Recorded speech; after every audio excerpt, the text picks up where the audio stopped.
Mülkün temeli adalet, adaletin temeli savunma hakkıdır. Yargılama, iddia, savunma ve karar makamlarına eşit değerde olduğu bir bütündür. Savcı iddiayı, hakim kararı, avukat ise savunmayı temsil eder. Bu üç unsurdan biri zayıfsa adalet eksik kalır.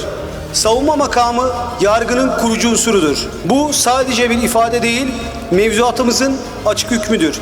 Savunmanın güçlenmesi, yargının güçlenmesidir.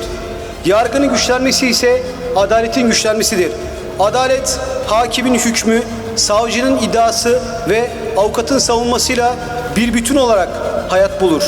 Bu vesileyle adaletin tecellisi için emek veren tüm avukatlarımıza teşekkür ediyorum.